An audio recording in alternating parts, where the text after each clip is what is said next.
കല്യാങ്കാട് എന്ന പേര് കേൾക്കുമ്പോൾ തന്നെ മനസ്സിലേക്ക് ഓടിയെത്തുന്ന ഒരു ഭീകര സ്വത്വമാണ് നീലി.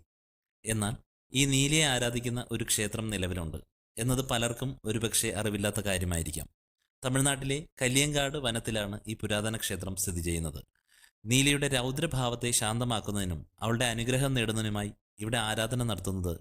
എങ്കിലും നീലിയുടെ യഥാർത്ഥ ചരിത്രത്തെക്കുറിച്ചും ഈ ക്ഷേത്രത്തിന്റെ ഉത്ഭവത്തെക്കുറിച്ചും വ്യക്തമായ രേഖകളോ വിവരങ്ങളോ ഇല്ല.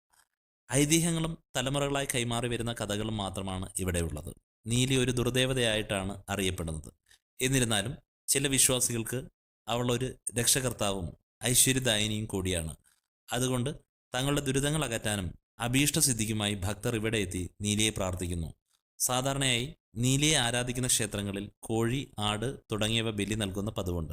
എങ്കിലും ഈ ക്ഷേത്രത്തിലെ ആചാരങ്ങളെക്കുറിച്ച്, വഴിപാടുകളെക്കുറിച്ചും കൃത്യമായ വിവരങ്ങൾ ലഭ്യമല്ല. നീലിയുടെ കഥകൾക്ക് പിന്നിൽ ഒളിഞ്ഞു കിടക്കുന്ന ഈ സത്യങ്ങളും വിശ്വാസങ്ങളും ദുരൂഹമായി ഇന്നും തുടരുന്നു.